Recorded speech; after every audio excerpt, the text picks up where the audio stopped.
Hey, this is Chris, and I'm just going to jump in here before we get rolling just to give you a quick update.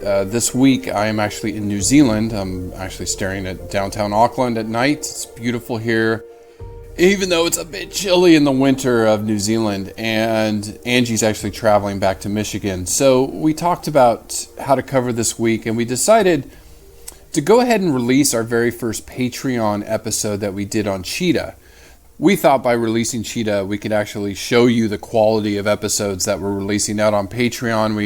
We also have the Great White episode, and next week we'll be recording our third Patreon-only episode that, again, is for our Patreon subscribers. We appreciate the support of the podcast, and we really want to keep doing special episodes each month, to include once a month going through conservation news. So thank you to our Patreon subscribers, but for the general listenership, we just wanted to give you a taste of the quality of episodes that you can get. And this was a really fun one to do too on the Cheetah. The second thing is we're releasing an interview this Thursday with Ivan Carter, and it's discussing the Lion 24 project. That was a fascinating project that was organized to relocate 24 lions from South Africa to Mozambique. Ivan Carter goes through the process of how they relocated these lions. This was the largest lion relocation ever attempted, and kind of gives us an update on how the lions are doing. With that being said, it is a tad controversial because this park in Mozambique that he talks about is being supported by trophy hunting. And he kind of discusses some of the pros of trophy hunting and what goes into protecting these animals in this large park in Mozambique. So it's a bit controversial for some of our listeners, and I just want you to listen to it with an open mind. I guarantee you this is a topic that we're going to revisit soon again. A year ago with Corbin Maxey, Angie, and myself, we had a roundtable discussion about trophy hunting, the pros or the cons, and we kind of decided that there wasn't very many pros, but Ivan actually raises some questions that made me kind of look hard at this question of trophy hunting and its viability in conservation. And also looking at the IUCN that actually supports trophy hunting in certain circumstances. And I would say this is one of those circumstances where it actually benefits wildlife. So it's a topic Angie and I have wrestled with the last couple months, again, setting up this interview and conducting this interview. And it's a topic that we're going to revisit. I promise you we're going to revisit this. We may have Ivan on again to discuss the pros of trophy hunting, but it's a fascinating interview, and I highly recommend you listen to it. And please give us feedback on, Facebook, Instagram. Listen to the interview and give us your opinions, because we really care about what you think and how we can go out and chase down some of these interviews to bring light, the struggle that so many animals are facing around the planet. So anyways, this is the intro for Cheetah. So enjoy this episode and look for that interview on Thursday with Ivan Carter on the Lion 24 relocation project. And I will be back in the States next week. Angie is still traveling around, but we will have a new species for you coming then.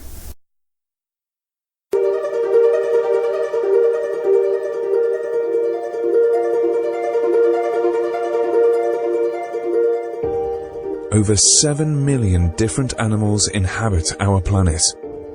So the cheetah, Angie, this one, it's a big cat, but I wasn't just sure where it fit in, which is interesting, I found out. What can they teach us? Issues with their low genetic diversity as far as health issues, but that's where scientists and researchers, conservationists. Many species are in crisis and need your help. Join the movement at allcreaturespod.com. Welcome to the All Creatures Podcast Patreon Special Edition, Angie. Our first one. This is so exciting. So for our Patreon subscribers, we cannot thank you enough. Angie and I have been brainstorming on this for quite a while, and we really just wanted to get established, and now we are. Angie, we're one of the top podcasts in iTunes and natural sciences. Yes, I was looking last night and my lower jaw, my mandible, almost hit the floor when I was just playing around on iTunes, just seeing what else was out there. Because I always, in order for us to get better, I like to listen to other podcasts to see what I like about them, what I think they can improve upon. And I think it helps keep us on our A game, or at least B- game, depending on how tired I am at nighttime. A plus. A plus. You're better when you're tired, because I love the mistakes. Man, but so anyways, I got, and we're under the natural science section, but playing around with that, I clicked on a thing that said, see our top natural science podcast. And so I'm looking, because I'm like, yeah, this is who I want to be. I want to be just like Neil, what's Neil deGrasse Tyson. Yeah. Star something. Space Talk, Star Talk, yeah. And so, now it was not the top row or the next row or the third row or the fourth row, but I think it's somewhere around the fifth or sixth row. Okay. And we're only talking about like 5 or 6 podcasts across. There we are. Yeah. All Creatures Podcast, our amazing logo that you and I designed a while ago. And it's there. And I did a double take. Yeah. And so, but just so our listeners can get a kick out of this. Yeah. The first thing I did is I, of course, messaged Chris and I was like, check your computer. See if my computer just knows me. Is this real? Are we up there in the top, whatever, 15% of natural science podcasts? Yeah. Are we and then we were kind of one of the only animal ones too. So, and of course you checked it, and it wasn't just my computer trying to be nice to me. It was real. No, I checked it on Julie's. And her computer showed it. Yeah. So it wasn't my computer. It was Julie's. So yeah, it was on there, but yeah, it was amazing. We are picking up so much steam, Angie. We're going to build this movement. We are building this movement, and we're going to make a difference in the world. That's what we set out to do, and we're getting there. And the listeners are helping us. So especially our Patreon subscribers. Thank you, because this is allowing Angie and I to do more things and reach out to more people. We're reaching out to major organizations around the world to fight for these animals. Now, this episode is only for our Patreon subscribers. Since this is our first one, we may release this in a couple months to the general public, just to give them a taste on what Patreon is. But each month we're going to pick a top species and cover it just for you. So, we want to give back to the people that are given to us. Additionally, Angie and I are going to do conservation news once a month, and it's just for you for Patreon subscribers, period. We'll never release that to the public. So that's just for you. In Patreon, we're going to start doing polls so you can vote on the species we're going to cover next. This is a big one. And this is, Angie, this is your idea. And I think it's brilliant. Let's see. Which one? I have about 4 or 5 of them this week. Yes, you do.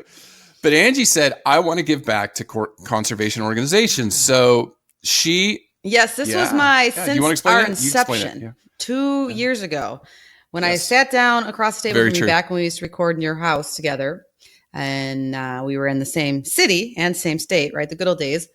Yes. That was my number one. Yeah, I remember if we were ever to raise any money, I want a huge chunk of it to go to a conservation organization. And but then of course that's why we're such good partners.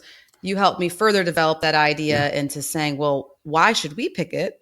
Why not let our Patreons vote for it? And we could doing it on a rotating, we don't have to pick just one organization, as we've covered several 10, 20, 30, 40 in the past 2 years of amazing, amazing organizations. And then of course there's ones out there we don't even know about that our listeners, of course, I'm sure know about. So yeah, you guys pick. Right. And I think, did we decide if we were going to do it monthly or? Monthly. Yeah. So what we're going to do is 25% of any funds we raise is going to go to a conservation organization of the month. We're going to post it up on a poll. So we cover generally 3 to 4 species a month. We're gonna now that we're picking up steam, we're gonna stick to 4 species a month. That means there's 4 organizations. We want you to vote on who gets the money each month, and then we will cut a check and mail it. So like we just covered World Wildlife Fund, the organization that Angie's covering this episode. There's a bunch of them out there that we've covered, and we want to keep that rotation going throughout so we can give back. And that's very important to us. So the cheetah, Angie, this one, it's a big cat, but I wasn't just sure where it fit in, which is interesting. I found out where it fits in perfectly. And you and I always talk about this conservation organization, and the one we worked in Florida. And I think since this is paywalled, and we're working with them now, working on some collaboration with them, but White Oak in Florida. So White Oak is a special place for Angie and I. Angie is the one at the beginning of this journey 10 years ago, told me I had to go. And I was like, okay, cool, I'll go. And then I went on a tour with Angie, and I just was in love. And that changed my life forever, because now here we are a decade later doing this and speaking out they're for a very wildlife. Inspirational facility as far as the endangered species that they work towards rescuing from extinction, and a lot of the research that they do there. It's an incredible facility, and it's not even open to the public. So that's, unless you go behind the scenes or get a specialty tour or something, they are, and it's just acres upon, hundreds, maybe thousands of acres. I don't even know. I'm not good with that kind of spatial distance thing, but it's just incredible. And there's some of the conservation they do for certain species, like the cheetah and the gerenuk and okapi. It's hard to no other places do it the way they do it, are as successful. No. So, yeah. No, they're the number one cheetah breeder in the world. And so that's why I'm bringing them up, because I remember that very first tour, and then subsequent times that we went and did some research there and worked with them, driving by the cheetah pens and seeing those mom and cubs was just, oh my God, that was the highlight. You would see a mom, the mother cheetah, and she had 6 or 7 cubs around her with that spiky hair. And it's just, they were so precious. The cubs are darling. So precious. The cubs are just darling. Yes. Yes. And it's so funny, Chris, preparing for cheetahs this past week. Everybody knows I'm a hoof and horn girl, ungulate lady, herbivore. And of course I appreciate and love any animal with, scales, feathers, or fur in general. But my husband, John, he's the cat guy. He's the big cat guy. He's worked with them before. And it's just, for me as a keeper, I worked with a ton of species, but never any of the big cats. And I must say, if you talk about internal desires, I didn't necessarily have it, probably because I could live vicariously through him and his work each day. But I just was like, no, it's just not, I don't think I need to work with a tiger in my lifetime to have that fulfillment. But after preparing for this cheetah podcast, I stand corrected. I feel like I missed out in my life by not being a cheetah keeper, period. Yeah. Because I feel like they're kind of like dog amazing. Cats. They're a good blend of, yes. I don't know. Of course they're a big cat, and they're in the felid family, but I don't know. There's something about them. And I read, I went really deep into the woods with a lot of their behavior. We won't even have time to get to it on the podcast. We can maybe put some link on the show notes, because I was so fascinated by just their behavior. They're like a cat, but they're super cool. And then, of course, from a physiologist point of view, which that's what I've realized. It took me 40 years to realize what are you? What do you want to be with your life? I realize I'm 100% a physiologist. Anything physiology just is where I want to, in animal physiology, of course, is what I want to learn more about and what I love. And so the physiology of this fastest land mammal is just incredible. I can't wait to get into it. So Angie, it's interesting you're talking about speed, because I was curious. Everybody says cheetahs are the fastest animal in the world. I wanted to check if that was true. I'm a fact checker, obviously.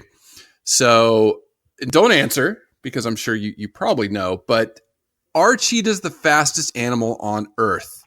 So not just land, but talking about sea and air. Okay.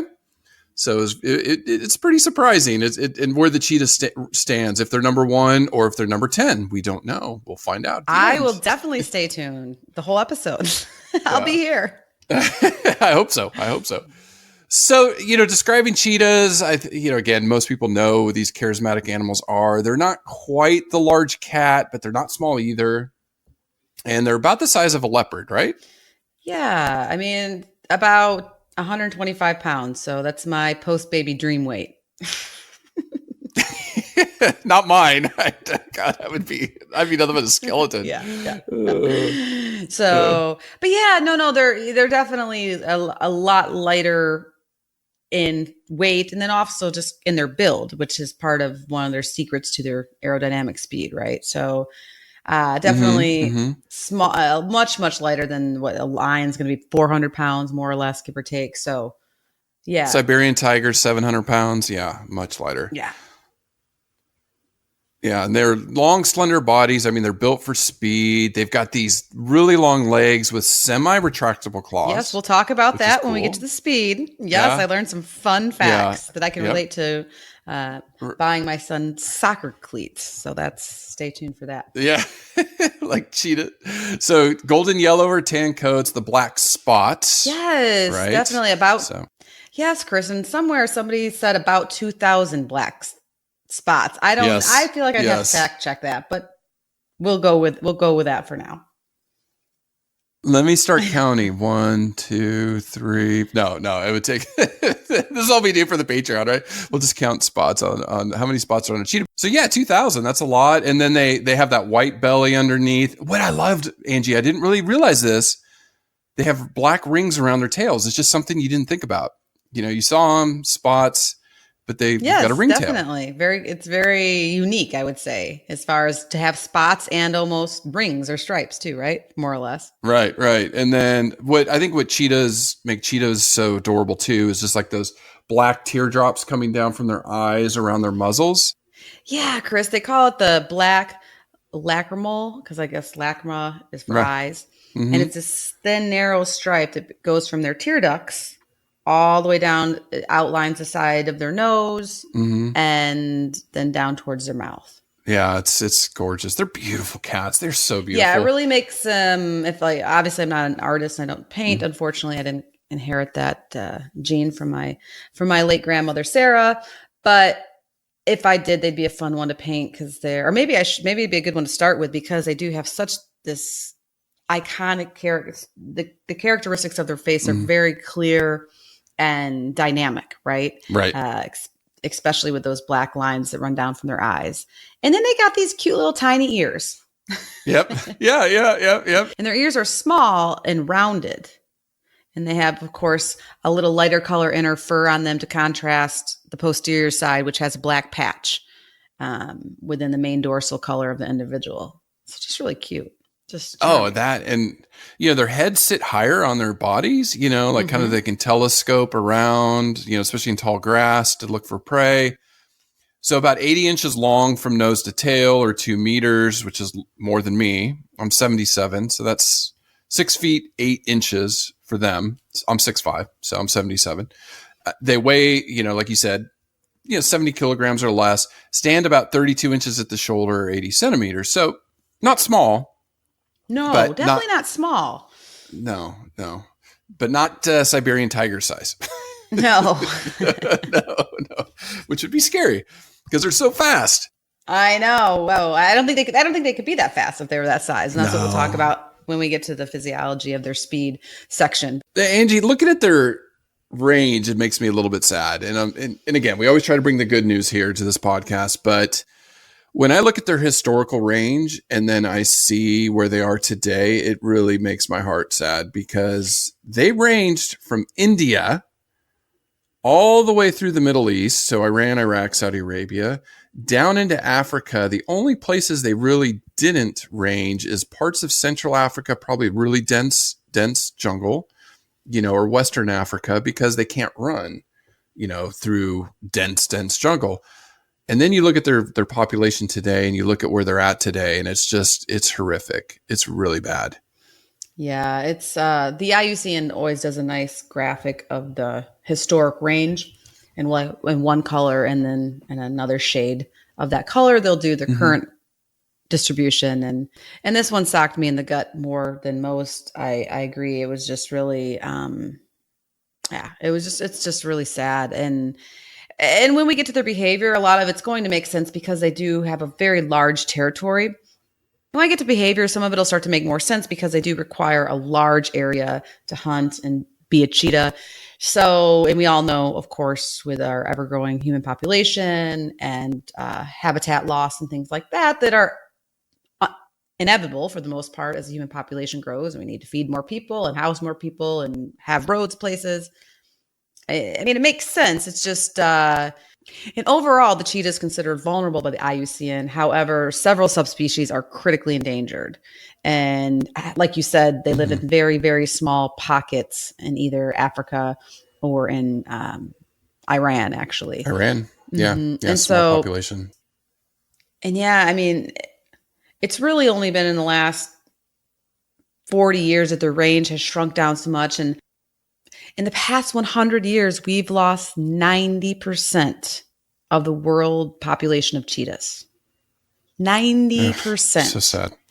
And so it is just crazy that it's as bad as it is. And their numbers still continue to decrease overall. And yeah, and we're going to talk about, there's lots of reasons why for such a big cat, for such an iconic cat, why their numbers continue to struggle due to their low fertility rates and then high mortality rates when they are born, low genetic diversity, things like that. We're really going to dive into in this podcast. So stick with us, and you're going to want to fight for them. Yeah. And we're going to talk about the heroes that are fighting for them. And then you can also be a cheetah hero yourself and let people know that, yes, although when you do go to a wildlife park or your local accredited zoological institute, you probably have seen a cheetah, which is great because they're so beautiful. Oh my gosh. Right. I mean, I want to look at them all day long. And that's why the behavior section is going to be super long, but their numbers are really dwindling in the wild, and we've just knocked them out in the past 100 years, and it's time to make a change. Now we know this, we have this information. Yes. We have several groups that have partnered together in several different countries. And now, Chris, is the time to take action. We have a lot of researchers, conservationists, zoological partners that understand this plight and are learning more and more about it every year. And currently, the cheetah exists in less than 20 countries on the African continent. So in these little pockets here and there, and we'll talk a little bit more about that when we get to subspecies. But we've reduced their range significantly, but it's not too late for the cheetah because we know what they need, and we're learning more about what they need to survive and thrive in the wild. We just got to get there. And there's lots of people fighting the fight, including obviously our listeners. So it's going to be a fun pod today for sure. We're going to bring the hopeful moments. And if you're not a cheetah fan, I said, I guess I would say I was average. I was an average cheetah fan. Now I am a huge cheetah fan, Chris. I'm telling you. They're amazing. I'm going to go be a cheetah keeper when I retire for sure. Like, they are awesome. And you mentioned the range and the pockets they're in. IUCN is about to reclassify them as endangered if trends continue. Okay. So they're creeping as a species overall. They're creeping towards being endangered, and then if things drastically do not improve, they'll be critically endangered, and then they'll be extinct. So they have a lot of pressures. One of the things, Angie, we can jump into why I care about cheetahs. I mean, another predator species in peril.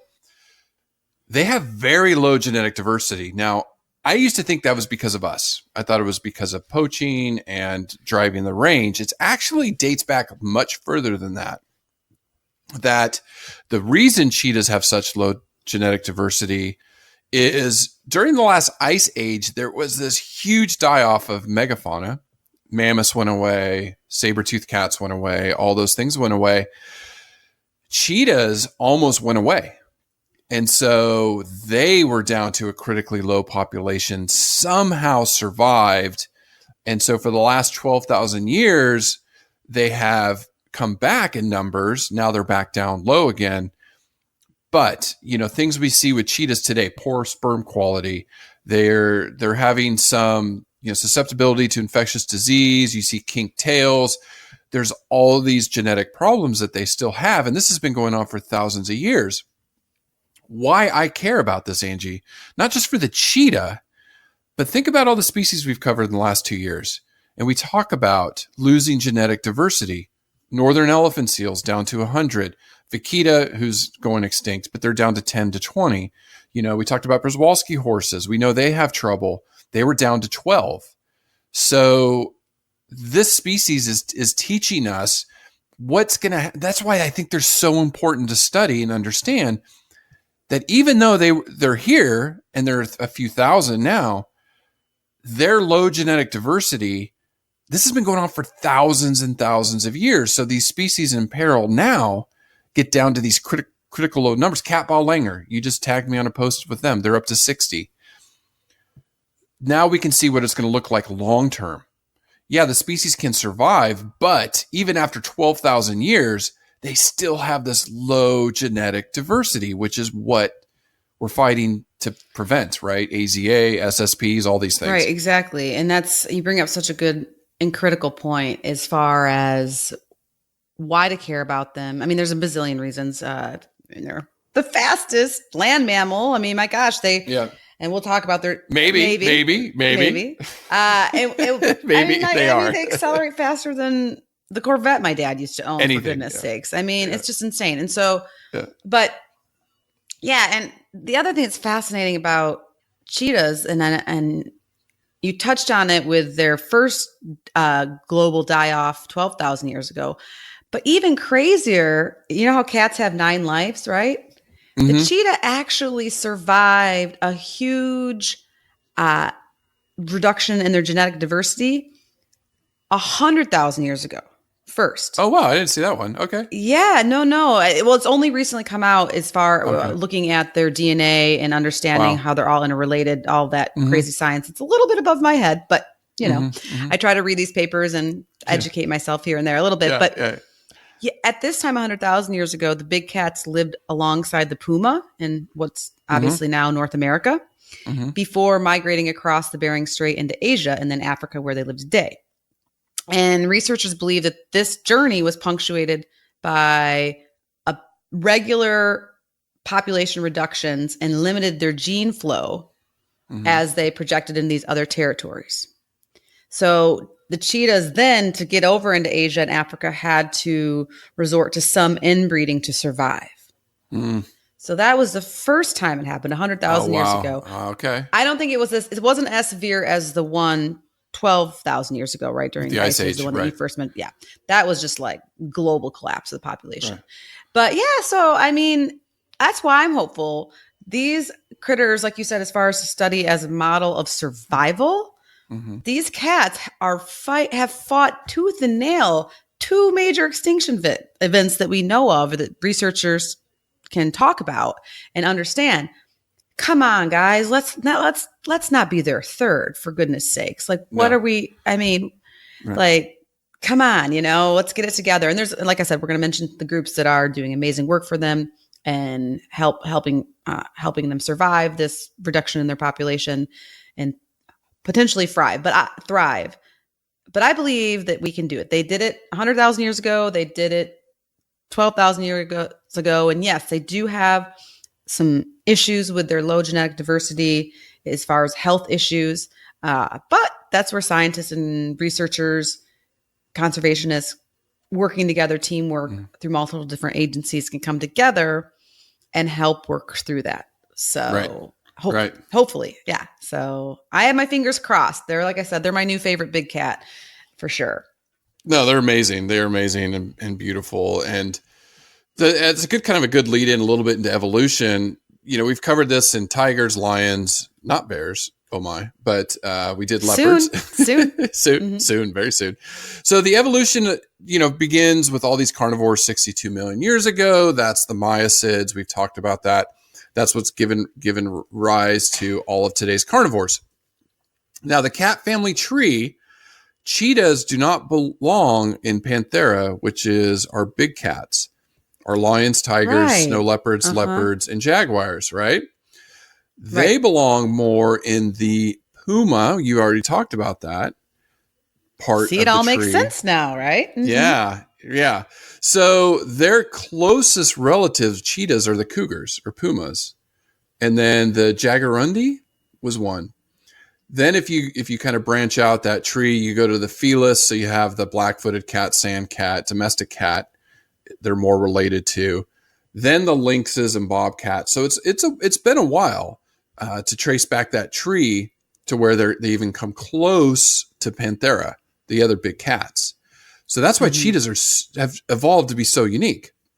So unique. That's what I couldn't get over with their physiology. Why I had so much fun the past couple of days. Right. Compared to other big cats. Cheetahs are the only member of the genus Acinonyx. I hope I'm saying that right. I'm probably not. I give you so much kudos for even trying, Chris. I couldn't do it to save my life. Every time I'm like, but like Angie said, they evolved in the Americas, and that's the current thought. Now they have found a fossil in China, so maybe there's some debate. Again, here we go, research, blah, blah, blah. But the current thought, the current belief is that cheetahs definitely evolved in the Americas, date back 8.5 million years ago. And that's even before Panthera emerged, which we talked about a few podcasts ago, about 4 million years ago. Yeah. Then migrated across the land bridge. Now, today's modern cheetahs, they believe, emerged about 200,000 years ago. Okay. Now, there's 4 subspecies of cheetah. So you have the Acinonyx jubatus is the species name. And here's the 4 recognized subspecies. So you have the Southeast African cheetah. So you're looking South and East Africa, South Africa, Botswana, all of those regions that you were fortunate enough to Namibia to go. Yeah, I also, isn't it called the Namibia cheetah as well? Yeah, Cam, one of the subspecies names. Now there's Northeast Africa cheetah, which is Sudan, Ethiopia, Eritrea. There's the Northwest African cheetah, Algeria, Niger, Burkina Faso. Then you have this Asiatic cheetah, the one in Iran, which we're going to talk a little bit about because they're so critically endangered. So they had that Asiatic cheetah you're talking from the Red Sea all the way throughout India. Now you have a small population barely hanging on in the parts of Iran. Of like 100 individuals? Yeah, 100, yeah. Right? So pretty small population. And the numbers, correct me if I'm wrong, that I got for the different subspecies was about 4,200 for the South African cheetah, 100, like we mentioned, for the Asiatic cheetah. You're right. And then the North Central and Western Africa, less than 500. And then the Asiatic cheetah were less than 100, right? There could be just 50 of them left.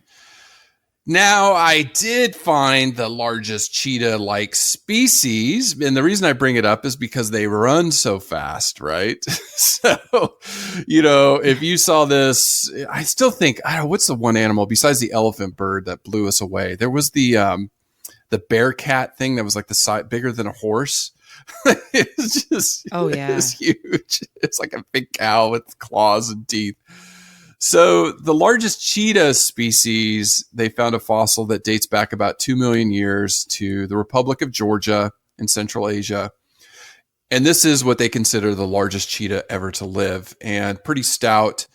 It weighed about 220 pounds or 110 kilograms. And it's about double the weight of a normal cheetah today.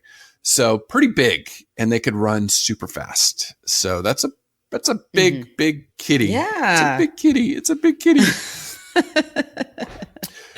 Now, like all predators, Angie, cheetahs only live to be 8 to 10 in the wild, 12 to 15 under human care. Now, we're still determining if they're the fastest animal on Earth, but they are super fast. He said they can run up to 70 miles per hour or 112 kilometers per hour. Yeah, 70 to 75. Yeah. So let's nerd out. Let's do our favorite part. Oh yeah, we need like a little music in here, like a little sweet guitar riff. I know you have, because that's about. I just did some stretches. Like it is about game on. Yeah, we got the board. I mean, I still think the history is amazing, but we got that out of the way. Let's talk physiology. Built for speed. I mean, yeah. This is where Chris. This is where I started the podcast, preparing in the show notes because it's just it's so funny. I never really thought to think about it. I don't know why. I guess my animal physiology class back in college must have let me down. We talked about camels and how they can go without water and how polar bears can survive on their blubber. But I don't remember if we ever covered the speed of a cheetah. And so I got to learn a lot for this part of the episode. And it is Stay tuned, my friends. Stay tuned. Well, and it's, they just slowly adapted over millions of years to be able to have this physiology, to be as fast as they are. Like one of the things that I found really interesting is they just have really large nasal passages, and that affects the rest of the physiology of the head. So because they have these large noses that allows them to breathe while they move that fast, getting that critical oxygen to its muscles to keep them going, right? They have to inhale a lot of air. Because of that, their teeth are smaller because there's no room in their heads to have large teeth. So that in turn affects their ability to hunt and right, they have weaker jaws. Yeah, or fight. So, they're more of a flight animal. They don't fight. Cheetahs rarely fight. They run. See, that's why I love them. Yeah. I love the flight animals, right? I love the hoofstock, the ungulates for the most part. There's a few really amazingly tough hoofstock out there, like the sable antelope and the Arabian oryx that we'll still cover. And those guys, yeah, they come towards you. They don't move away from you when they're scared. But for the most part, so maybe that's why I love cheetahs so much now, because they're not that typical aggressor and or fighter like you think about potentially with the other big cats. If confronted, they prefer to lead. Right. So yeah, it's just crazy. But yes, Chris, in regards to their nasal passages, it's the largest in comparison to any other felid. Oh, wow. Okay. Yeah. It makes sense though. I mean, it makes sense. They book it, And the lungs are, so I'm a very visual person. And so if we think about the air coming in, right? So they can get more air in because of these nasal passages. Where does air go? In your lungs. Yeah. Very good. Very good. You're paying attention. You're still awake over there. It's a beautiful day in California. It's good. We just covered respiratory in my anatomy class. And so I could quiz you on the path of the airway all the way from the tracheo into the alveoli, which those are the actual where the magic happens, where oxygen is diffused into the red blood cells and or carbon on the way out, carbon dioxide is diffused back in the alveoli to be released when you breathe out. But that's probably too dorky for this podcast. So I'll just say they have larger lungs. Okay. And their cardiovascular system allows them to pump a huge amount of blood. And with that being said, with this amount of blood, they also have an oversized, powerful heart, which makes sense. If you're going to pump more blood, you got to have a bigger pump, right? If that's just physics, right? And also to achieve basically these cats, cheetahs, not only are they the fastest runner, like that's obviously super fast, right? We all kind of grew up knowing that. What I couldn't get over was how fast they can accelerate. Like boom. So that's different than just straight up running fast. It's the acceleration is what 0 to 60 in 3 seconds or 3 strides. Yes. Think about that for 1 second. Anybody that's ever been a runner or likes to jog for a pastime, 0 to 60 in 3 seconds or 3 strides. That's just here's a nerdy fact for you, because we've covered this when I used to teach about horses. Stride length, which is trying to teach students, like, when these animals are moving so fast, how much can they cover in one stride? So that is like you put your right foot down, you're in air, and then when you put that right foot back down, how far did you cover, right? So for horses, and we talked about like Secretariat, one of the greatest horses ever to live. What was his stride length? What do you think a cheetah's stride length is? You covered it, right? Well, I know. Yeah. You know the answer. I mean, I know the answer because once I went down this rabbit hole, I'm like, holy macaroni. And so, a cheetah is about 25 feet. That's insane. That's more than a horse. Well, a horse average is 12 feet. Yeah. Now, the Secretariat's was measured 24 feet, 11 inches. Right. While training, not even during, but while training race. for Okay. the Preakness. So maybe a little bit faster, but still, for a thing that's a tenth the size of a horse, they can go 7 meters in a complete stride and cover 4 strides per second. That's how fast they're It's moving. just, yes. And I mean, especially you and we're horse lovers, we're horse people. And so there's nothing, I mean, one of my favorite things on earth is watching a horse run in a pasture on its own free volition, because it's just happy to be out in that pasture for the day or whatever. And our moms and baby horses, when used to work down in Ocala, Yeah. just, I love it, love it, love it. And so that's probably why I was mesmerized by watching all these cheetah videos of them running, and then the researchers breaking it down in slow motion. And we'll put some of them up on our show notes. But it's just heroic, incredible. And it gives me the goosebumps just thinking about it or talking about it. But what should be noted, I think, and I didn't realize this, Chris, is that so they have this big heart and big lungs and big nose and a lot of blood. And of course, when you run, their heart rate can accelerate really quickly to achieve that speed.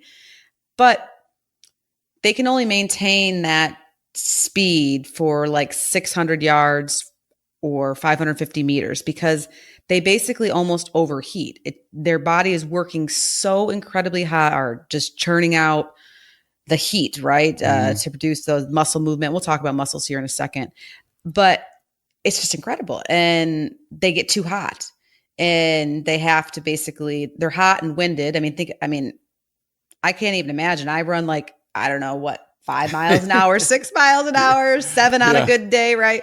And I'm about dying. So I couldn't imagine going that speed, and they get hot and winded. And if they don't slow down, that the brain damage could potentially occur. So, and a fun fact that I read is when they do get their prey, they actually usually have to rest for a half an hour before they can actually consume it to catch they're like me at the end of a race. Like people are passing me water and trying to pass me donuts. And I'm just like, get away from me. Leave me alone. But unfortunately, because of that half an hour window, if a lion comes in, a cheetah will lose its prey. It's because, once again, it's more of a flight cat. It's not going to even try. It cannot stick up for itself. So it's another reason why when we get to nutrition and stuff, it's just super fascinating, all the hardships they endure to keep up this amazing physiology, right? No, and then you're talking about some of their adaptations. So they have a larger liver, larger heart, larger adrenal glands, so they can get that rapid explosion that you talked about. Bones are lighter, and their spine, this is what I've always loved about cheetahs. They have that flexible spine that allows them to move. So when you see a cheetah running in slow motion, you can see that bend, the higher end. Yeah. And the front, It moves, it really peaks up. Right. And as they gather themselves. And I read too. And I read that if a horse, obviously, this is hard to speculate on, but if a horse had a spine like a cheetah, they could run 90 miles an hour, is what I read. It's okay. Get in the lab. Keep doing what you're doing while you mess with some genetics. This cheetah-like horse. Well, if you think about it, because you brought up the point too, like, wow, a cheetah, they have a bigger stride than a horse, and they're not they're not as big. So it's because the spine is a huge part of it. So as far as their ability to get that range and that stride and that flexibility. And two, they're also, their hips are able to pivot, and their shoulders are not attached to their collarbone, which enables for some more of this flexibility. Right. And then the tail, is critical, in lions and other species that sprint to catch prey, but it's a rudder. It helps balance, which is they use that. So when you see them in a turn, watch their tails and see how they use it to help them turn while they're following their prey. Right. And I was watching a lot of videos where they turn. It's just incredible. Oh my goodness. We'll put some on our show notes, but they can turn on a dime, and the tail is very helpful in that. But the other part that's super helpful are those claws. With their claws, they have non-retractable, which maximizes the traction, almost like a cleat with an athlete, right? That can get into the ground and like basically spin on a dime. It's these videos. I said, I just was up last night. I'm visiting with my mom right now, and my family and I, and she's like, she's always teasing us too, because our generation's of course always on the phone. And she's right. She's like, you guys are all going to be hunchback. And I'm like, yeah, somebody really needs to invent like a way for me not to turn into a hunchback. But Yeah. I'm just watching video after video of cheetahs catching prey and chasing and running in slow motion. And she was cracking up. She's like, you are just so different. Dorky. We've known that. She's known that for a lot of years. She loves it. She loves it. She loves her animal loving daughter. She knew when she tried to get me dolls back in the day. Her and my beloved grandmother Marion, they'd always like try to get me dolls, and I would just cry. Like, here's your grandma giving you a gift, and I would just start in front of them, like not politely, crying. And they'd ask me why I'm crying. I'm like, I don't want your stinking doll. I want a stuffed animal or My Little Pony or something. True story. I never had it, not even a Cabbage Patch Kids. And those were very popular. I didn't want that. I didn't want a Barbie. And not only did I not want it, it offended me. I was such a tomboy. John's listening, right? Oh, yeah. He knows. John learned. He learned. There's a reason I have boys. Even my mom said that just this week. And she's like, as much as I would love a little granddaughter, I don't know if I could picture you being a mom to girls. I know. They're out there shoveling horse poop. Yeah. I'm like, well, they would have to be by default a tomboy. So yes. So, but no, let's talk about their muscles, because that to me is, I mean, that's what I hypothesized. I was like, okay, there's something going on with their muscles too. But lastly, getting back to the cheetah is way cooler than anything else. Barbies. Yeah, definitely way cooler than Barbies, for the record. I think everybody would agree on that. But besides, they're just built very aerodynamic too, just in general. They have a flattened rib cage and that small head and those long legs and all these other internal physiological adaptations that Chris and I have mentioned. But when I first started thinking about it, I initially thought, okay, it has to be something in their muscles too, right? Like, because they have all these other awesome adaptations, but there has to be a difference in their muscles. And it turns out there is. And so researchers have shown more recently that the muscles in their hind leg, now I couldn't figure out if it was like in their quads or more in their hammies, like they're in their hamstrings, but in their upper hind leg, the ratio of muscle fibers is dramatically different. And what researchers have found is the muscles that are in that hind leg and upper quadrant are dominated by fast twitch fibers. Yes, that's good. Okay. Yeah, and so and fast twitch fibers, we always talk about muscle physiology, just a brief, I won't bore you too much with details, except for, of course, my muscle physiologist friends would get after me if I didn't go into too much detail. No, don't do it. Don't do it. No, just a little bit. But I think a lot of people care about muscles now in general for their own health, because as we're learning more about how to be a healthy person and lose weight and keep the weight off, we've learned a lot more about how incorporating strength, so muscle building into your endurance activities, is so critical for long-term health of your bones even, and then also just for even losing weight, because the more muscle you have, the more fat you burn when you're basically at rest. So people care about muscles. So really quick, and the way that muscle physiologists break it up is into slow twitch and fast twitch muscles, which basically there's some differences in them. And slow twitch are also called type 1, for those of you that heard about type 1, and fast twitch are called type 2. And the generic difference is basically that slow twitch muscles are more for endurance feats. So my class always teach it's best for like cycling or marathon running or triathlons. And that's how my genetics are. I'm definitely dominated. I mean, nobody's studied me, but I will, of course, upon my demise, I will, of course, donate my body to science. And my hypothesis will be correct if they did a muscle biopsy to figure it out, is that I'm just a slow twitch type of girl. Definitely suited for endurance sports. And with that being said, the slow twitch are much more efficient in using oxygen, but they have delayed muscle firing, but they don't fatigue as easily. So that's why they're better for endurance type sports. Yeah, marathon runners and things like that. And so where fast twitch fibers don't really burn oxygen to create energy, and they have fewer blood vessels and mitochondria, And so therefore they have less myoglobin and they're like paler in color. But they fire super fast, like explosive. Right. Those are your explosive body movements, and they're great for sprinting, pole vaulting, CrossFit, just like, type really quick movements. Well, let me jump in real quick. Just my own personal experience, right? So I played football in high school and college for a few years, and everything we trained for all those years was sprints. Right? Exploding out of your stance. I played defensive line in college. So we just constantly worked on sprinting. You try to make me, and plus I was up to like 260 pounds. I'm 6'5", big guy. And I tried to run 2 miles. I thought I was going to die. I literally thought I was going to die because my muscles were trained for explosiveness.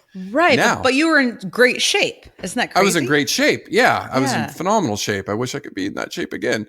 But when I went in the Army after college, and then I had to run 5 miles, it took me years to be able to run because I really believed my muscle physiology was totally switched. I had trained for so many years to be explosive that when I went to running 2 to 5 to 10 miles, I dragged, Angie. It took me years. And even then I had guys passing me up. Like I was not an endurance runner. I find that hard to believe. Well, I was in the best shape of my life when I was in the military, obviously, but literally, I mean, I had a guy, he came out of West Point, my size, and my 2 mile time was 14. My best 2 mile time was 14 minutes and 20 seconds.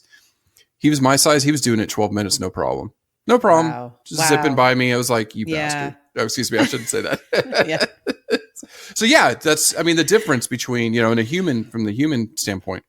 But you bring up a very great point. And so you were more fast twitch. I was more slow twitch. However, you can work on changing your muscle fiber type. Yes. So with time and with the right type of training, you can shift those ratios. And that's what they're learning is obviously the more muscle you have, the better. I don't know if there's a ratio on which is the better type of muscle to have. I just do know that some of these strength training type of movements are good for quote unquote building more muscle, which overall too, as you age, myself, it helps prevent injuries and things like that. It helps you speed up your metabolism and prevent energy. And so a few of my friends that only run, I'm like, girls, ladies, come on, you gotta mix it up. You can't just run. You've got to incorporate some of the strength training in, or just mix it up because you're going to end up with some life altering injuries if you keep overusing the same muscle groups. So, so these cheetahs they evolved for speed and if we think about it, as far as genetic pressures and selection goes, besides these 2 extinction events that they lived through, because so the cheetahs, from what we know, the cheetah is definitely on its 3rd life, and we need to protect it. It's our mission. It's our mission. I know it's our listeners' mission, but they evolved this way besides the pressure of almost being extinct a couple times. But the fastest cat that could catch the most prey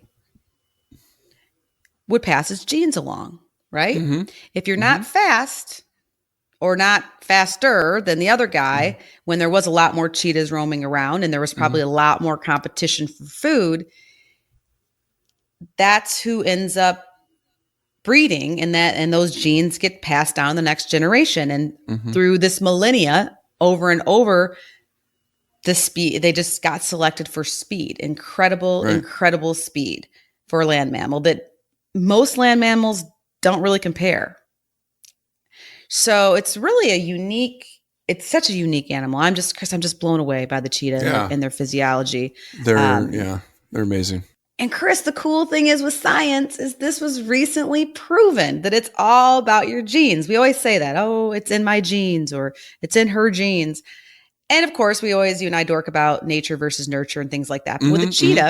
But with a cheetah, scientists have recently sequenced the genome of a cheetah named Chewbacca, which is hilarious. And a shout out to all of our Star Wars fans, including the number one Star Wars fan, my husband, John. I'm number 2. I'm 1A. Okay, yeah. Good. You'll have to come. You'll have to come back to Florida and do Star Wars with us when it opens at Disney. December. Yep. That would be awesome. Not the first month. Not the first month, or even the first 6 months. Yikes! Okay. I can't deal with the crowds. But yes, eventually. Good. But so they sequenced Chewbacca's genome, and they discovered that he has 11 genes that have mutated over multiple generations to give the big cat its speed. And it's, of course, genes that are evolved with the long legs, the aerodynamic skull, the enlarged heart, and the retractable claws. And so this was an international team from a college that I cannot pronounce out of basically St. Petersburg State University in Russia, in China, and the Cheetah Conservation Fund. So those groups all collaborated, and we'll talk more about the Cheetah Conservation Fund at the end of the podcast. But yeah, they basically figured out that the studies, there's 5 genes that regulate to heart and muscle contractions. And I can put them on the show notes. I won't read them all because they're just shortened and acronyms for something. But 5 that have to do with heart and muscle contractions. And then 2 genes were involved with stress response. So the adrenal gland that you had talked about with the enlarged adrenal glands. But this study also found, that's the really cool part of the study, that, they can trace the genes that actually mutated to help them run fast. But they also found out during this study, because now they have the genome sequenced of Chewbacca, that a cheetah has less than 5% of the genetic diversity than other wildcats. And it has a much lower genetic diversity than our domestic house cats. Mm-hmm. That was really quite striking for the researchers and really helped support this hypothesis about their low genetic diversity and how it is linked to some of these health problems that researchers are trying to figure out how to maximize their genetic diversity. So, of course, any cheetahs that are under human care, that are in AZA accredited facilities, that or accredited facilities throughout the world that are being bred, they're maximizing the genetic diversity or reducing the inbreeding as much as possible. Right. Yep.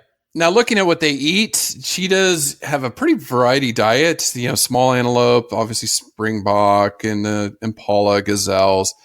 So I know all my favorites. All yummy, delicious steaks, raw, bloody. But they do eat.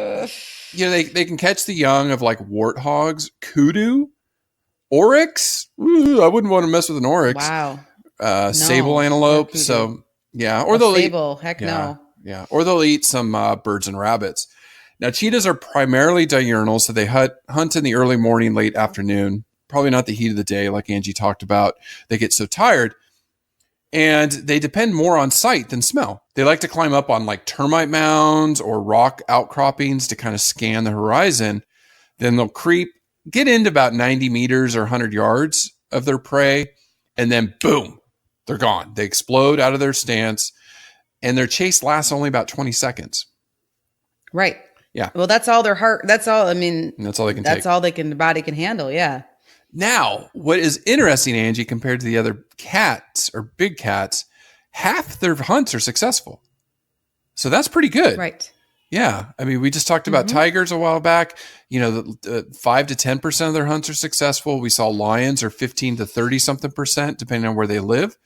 So cheetahs about half the time are successful because they don't have these large teeth. They have to suffocate with the windpipe, but they lose a lot of their food. So about half that food is lost to other predators.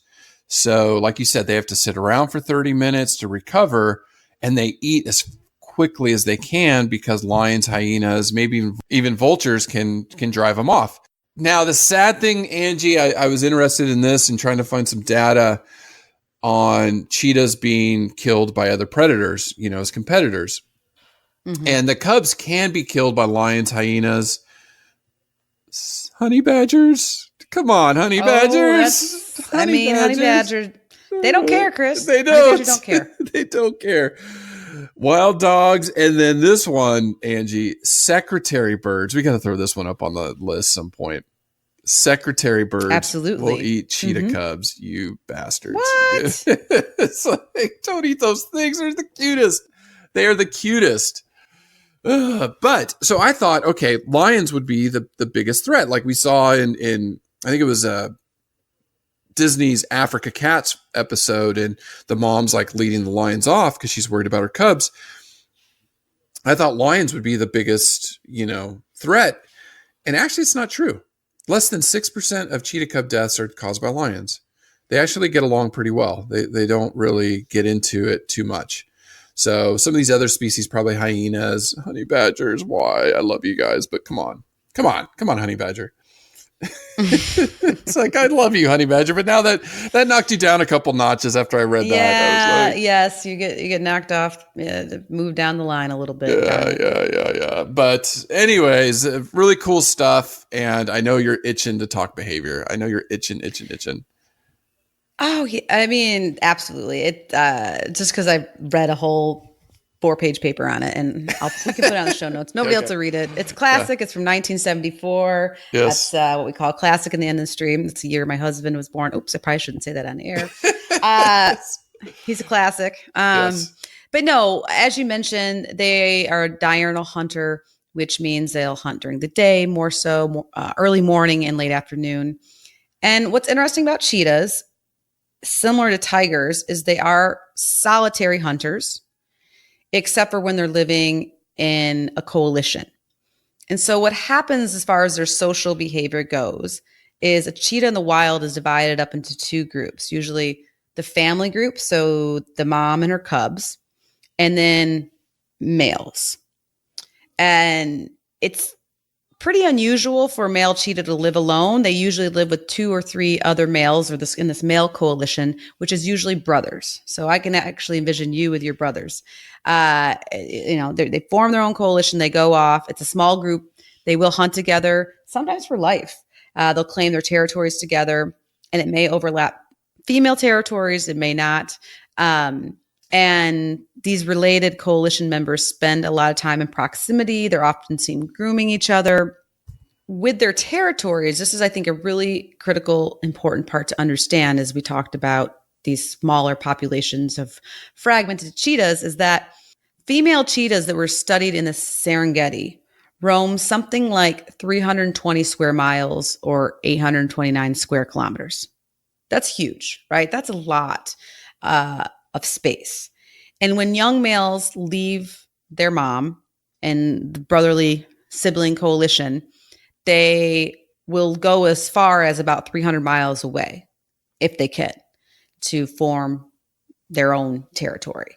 So these are huge chunks of land that, if they're not able to do that, or there's too many barriers, or they're fenced in, or it's from one country to the next, or things like that, is really going to hinder their natural behavior.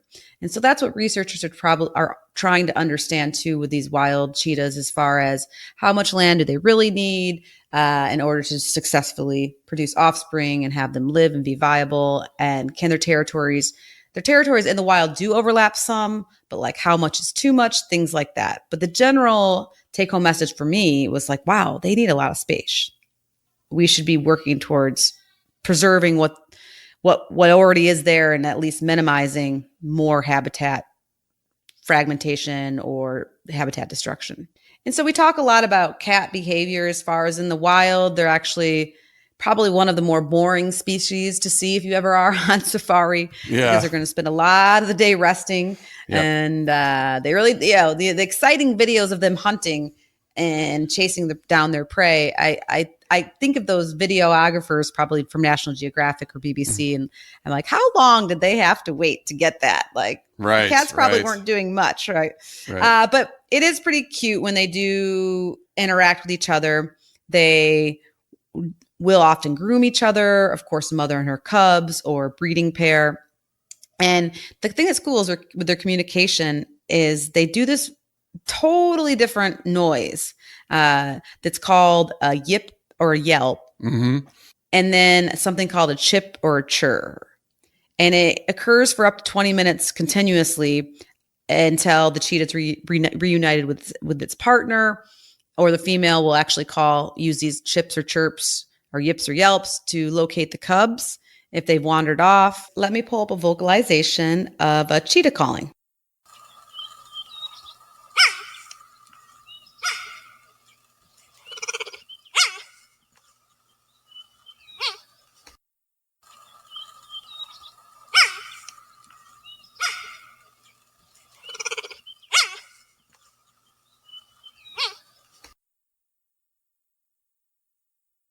So beautiful. So beautiful for a cat. Yes. I mean, just so beautiful. Yeah. So different, right? So hopefully if you're still listening and with us, we'll wake you up with another fun fact that we've toyed with and touched on in other podcasts. But Chris, hopefully you've stuck with us this far because the cheetah is the only big cat that can purr. I was going to ask you. Yes. Oh my goodness. Yes. Yeah, there's several small cats, which we're going to, of course, get to on this podcast, such as the lynx, the serval, bobcat. Got to do bobcat. That can purr. But as far as size and being considered a big cat, the cheetah is the only one. And so let me pull up a vocalization of. And before you get to that, I just want to say Jay has the loudest purr I've ever heard of any cat. And I've had cats my entire life.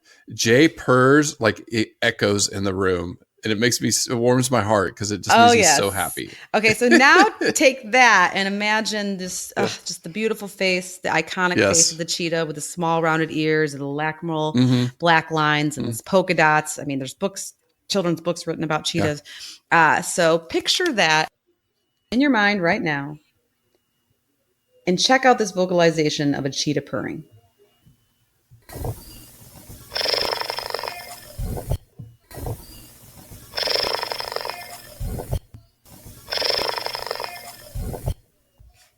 Oh, I can only imagine a cheetah purring in my lap. Oh, maybe one day if I get back to White Oak and get to work with them and I can hear that noise, it's pretty amazing.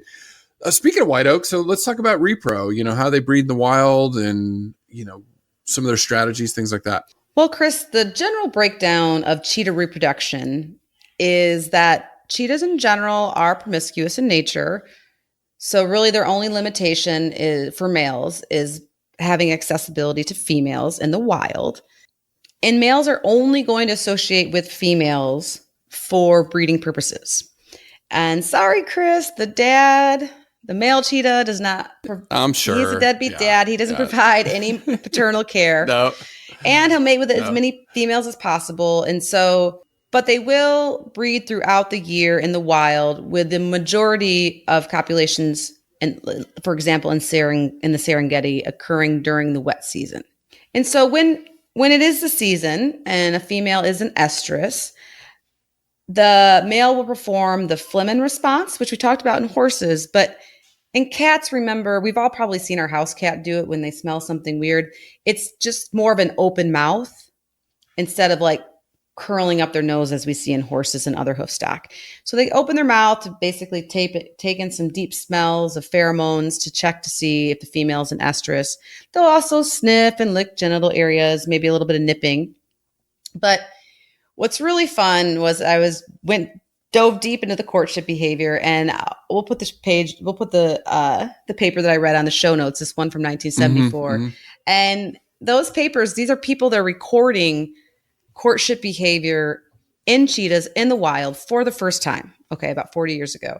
And it's just, the paper reads like a novel. And obviously I'm a behavior dork, so other people probably be bored after the first page, but I'll just share with you some of the highlights because it really struck me. I learned a lot about cheetahs. So when the male does realize the female is an estrus and she's going to be a willing participant in the breeding, besides licking, the sniffing of the genitals, they also will do some play fighting.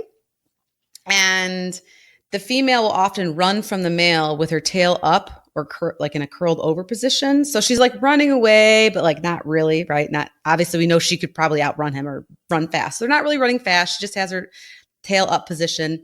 And then when after a few hundred feet or something, not too far, she'll basically do one of two things. She'll either stop and just kind of stand still, basically indicating to him, hey, I'm submissive. I'm interested in breeding.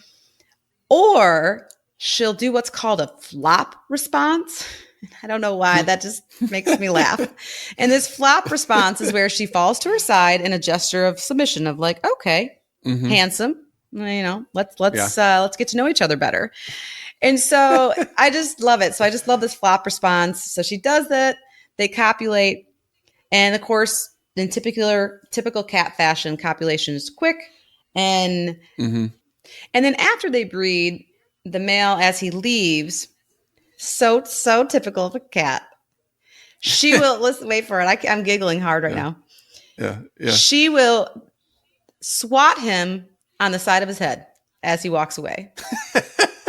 Thanks, jerk. Yeah. She swats him on the side of the head, but then she exhibits a post-breeding behavior called the after response. Okay. And the after response for a cheetah is rolling around on the ground from side to side. So she's obviously enjoying herself, or she's happy that she just swatted the male, or who knows what she's thinking. But I just think some of these behaviors are just super hilarious. And of course, there's some grooming that goes on and all this ahead of time that I didn't really forgot to mention. But yeah, I couldn't get past. I'm like, see, this is why I read to page 4, because this is the funny, amazing stuff that animals do, that we've all seen our cat do, that swat, that annoying, like not super mad, probably not trying to hurt you, just a little like, I got to hit the last whack at you. And so anyways, but super funny cheetah behavior, courtship behavior. But when a female, it's important to note too that a cheetah, like all the other big cats or your little domestic house cat, is an induced ovulator. So she doesn't ovulate, and she needs to be bred to actually ovulate. And a female cheetah doesn't reach her first cycle until she's 13 to 16 months, but probably is not going to breed until she's close to 2 years old. And so when a female is receptive to a male, their estrus is going to last, or they might be receptive from 1 to 14 days, depending on if they're under human care or in the wild.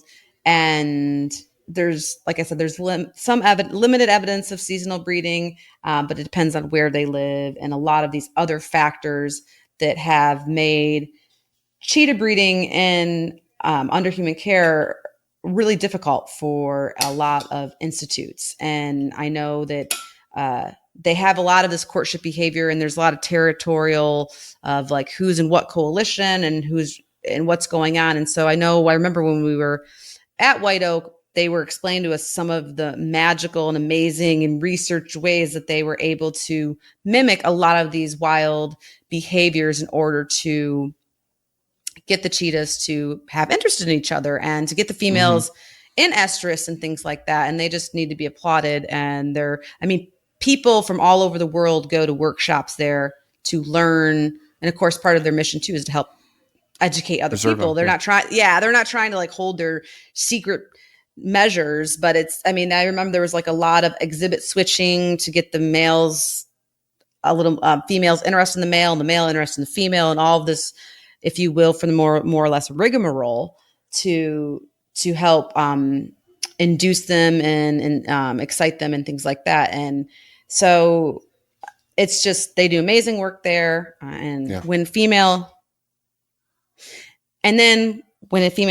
is pregnant in the wild, gestation is going to be 90 to 95 days.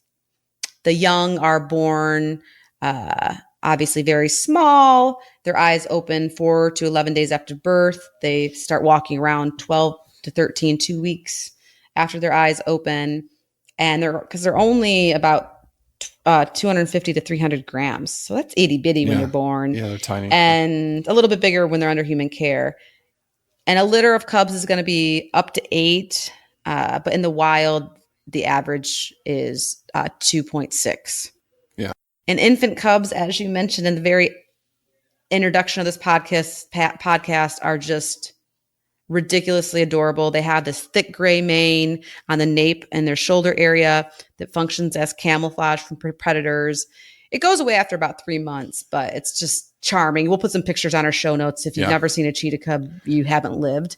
They, No, they are just, if so you even adorable. like cats at all, oh my gosh, they're so adorable with their big fluffy face. And so, but yeah, mom's a super mom. I think all carnivore moms have to be. They carry their cubs to different hiding places. They are with their cubs until they're about 15 to 17 months old. They have to teach their cubs how to hunt and be a predator and what that means. And therefore, she has to make successful kills every day in order to feed her and her potential 3, 4, 5, 6 cubs she has suckling from her. And where when it's just her by herself, she only has to make a kill every 2 to 5 days.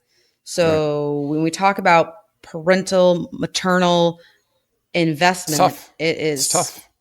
It's incredible. It's incredible. Yeah, it's very tough.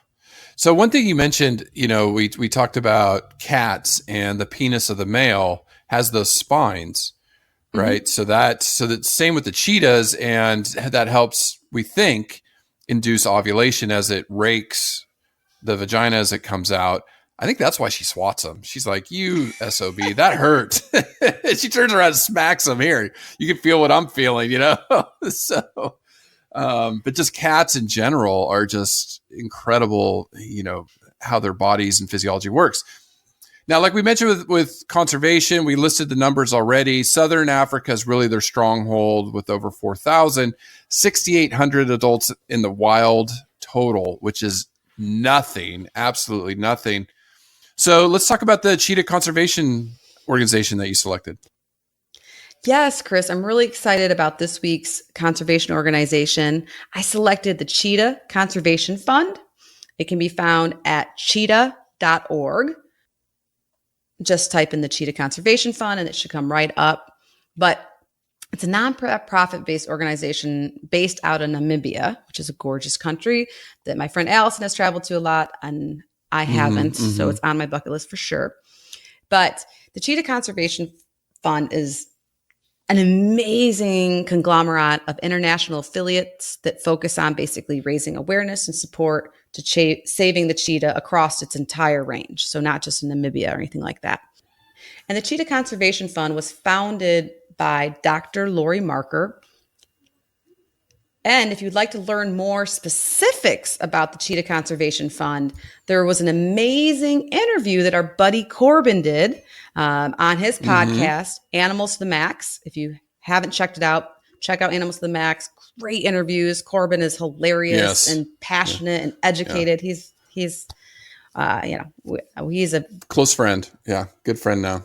Yeah. He's a great friend of ours. And so episode 59, number 59, he interviews Dr. Lori Marker all about the Cheetah Conservation Fund. So maybe we can even link it on our show notes so you can check that out. And he did the work for us. We don't have to interview her, although I would still love to. Oh my gosh, Chris, this is one of those organizations when I was on their website that I'm like, okay, they're hiring. Like, I want to work for them. Hands down, hire me, Dr. Lori Marker. They are amazing. They, of course, focus on the big areas of conservation. So they focus on the 3 main threats to cheetah population in Africa, which is human-wild conflict, illegal pet trade, and habitat loss. And they, of course, do amazing research. We'll put it on our show notes, but it's just incredible. I mean, they are trying to figure out the range, the genetic diversity, just really cool science stuff. I want them to hire me. And they do a lot of education for the local people around the parks to get them excited about cheetahs. And they do another really cool thing called, they have a livestock guarding dog program where they breed Anatolian shepherds or Kangal dogs that they breed them and they help train them up and they give them to Namibian farmers as puppies to help these dogs then protect their farm animals from predators. So it helps reduce this human wildlife conflict. And so that's just these are the conservation heroes that I just keep blowing my mind with their ingenuity and their workarounds. Like, they've got these workarounds for everything. And that's why we need to give them our time, energy, support, money if you can, because they are coming up with cool things that I would never even think is possible to help save animals, or in this instance, the cheetah. Mm-hmm. They also do conservancies, which that was a new concept to me. So what that is they basically partner with land management areas to help let the people own the wildlife. And I'm not going to do it justice with how I explain it, but it's another kind of radical and awesome concept of how to get local people more invested in this land and the animals that inhabit the land. I'll just jump in real quick. Nepal is doing an amazing job with that, with tigers, which Sonarto talked about with you, and also snow leopards. Nepal is one of the countries in the world that's doing this right. And we need to focus more on them too. So taking the lessons we learned from Nepal, applying it to cheetahs and lions, that's amazing. Amazing work. Right. Well, and it sounds like Namibia is like, that's what I'm saying. This group is just, I want to go work for them. They are on the cutting edge of philanthropy, technology, research, education. I mean, they're doing it. They're like going hardcore. So I really highly recommend listening to the interview with Corbin Max and Dr. Lori Marker. But because they're doing other cool things, they're doing something called eco-labeling. So they're getting farmers to label their beef predator friendly, and they're calling it cheetah country beef. So it's helping create this economic push for farmers to be more accountable to not killing off cheetahs. Like I said, I could do a whole hour on how awesome the Cheetah Conservation Fund is. Yeah. Check them out. Well, that's a good segue into conservation tips. And, unfortunately, cheetahs are slaughtered by sport hunters as trophies. They get their skins and they're just adorn their walls, they call it the rich and thoughtless, which is very true. Other concerning is cheetahs are stolen from the wilds of Africa to satisfy the pet trade. So wealthy collectors, primarily in the Middle East, this is a trend now where they walk with cheetahs on a leash. It's like a pet for them. So, this is unacceptable. It's making totally my blood boil. Yeah. Oh, so so on social media, I'm seeing this quite a lot with people with their pets animals. And if you see somebody with a pet cheetah, speak out against it. And we can't be afraid to voice our concerns. I would just say always use facts and data. Talk about how there's less than, 7,000 cheetahs left in the wild. That animal was stolen from the wilds of its home. Mother was probably killed, to satisfy somebody's itch to have a cool pet. It's so wrong. And social media is very powerful these days. So if you see it, speak out against it or link it to us and we'll take care of it, because that should not be acceptable. It is not cool to have a cheetah as a pet. Period. Amen. Yes. Period. All right. So finally, Angie, this has been a long one, but a good one. We had to do him justice. So is cheetah or are cheetahs the fastest animal on Earth? What say you? On land? Definitely. Yes. On land. Yeah. Yes. Okay. So they can reach 70 miles per hour. Do you know what the second is? The second fastest on land? It's kind of near us. Yes, I do. Mom brain, so much in my brain. Mom brain. It is a hoof stock in North America. Yes. Hold on, my brain. It is not a springbok. It has an S in its name. Oh gosh. It's an antelope that lives in the Americas. Pronghorn. Yes. Okay. I don't know 60 where that miles came per from. hour. Yeah. Just under 100 kilometers per hour. Now, this one was interesting. The third fastest mammal is the blue wildebeest at 50 miles per hour. I didn't know that. Yeah. No. 80 kilometers per hour. Now, in the oceans, Angie, is there something that can swim faster than a cheetah? What do you think? Wow, Chris, I don't know. I don't think a dolphin can get 70 miles an hour. No. I'm trying to think what's streamline. What's that? All of them are. Good point. Duh. Yeah. Mom brain. Okay. See? Okay, I get that. No. Okay. So cheetahs are still faster, 70 miles per hour, but right behind it is a sailfish. Oh, okay. Can swim 68 miles per hour or 110 kilometers per hour. Now, in the air, Are cheetahs still faster? Ooh. Do, do, do, do. Yeah. Do, What do you think? do, Of all do. animals on Earth. No. I think Yeah, you're right. I think No. I think No. something, I don't know what it is. I think in the air something dives faster. It does, and it flies. And you interviewed them from this fund. The peregrine members falcon? way back. Yes. Can fly listen to this. 200 miles per hour or 320 kilometers per hour in a steep dive. That's nuts. Holy. That's nuts. It's That's insane. amazing. The top 4 yeah, fastest animals on Earth are all birds. Yeah. The top 4 are all birds. So birds you are have awesome too. Yeah. So the peregrine falcon's the champ of the fastest animal on Earth. The white-throated needletail, the frigate bird, and the spur-winged goose are right behind them as far as flight speeds. That's insane. It's insane. I love insane. Animals. And we have to cover one of those birds soon. That's awesome. We will. So thank you to our subscribers. You place your vote. Place your vote. What do you want to hear from us next? We just picked cheetahs out of a hat. But we'd like to hear, we would like to dedicate these to our listeners and to what you vote and what you're wanting, what kind of content that you are fascinated by. And you're going to be critical to our growth, especially the early on Patreon subscribers, that we're going to keep building this movement. Knowledge is power, and we're going to change global consciousness. We are going to do it. We are going to do it. Angie and I, with your help, are going to do it. So thank you. You're our heroes. We love you. And we'll talk to you next time. All right. Thank you, everyone. Listen, learn, share. Join the movement at allcreaturespod.com.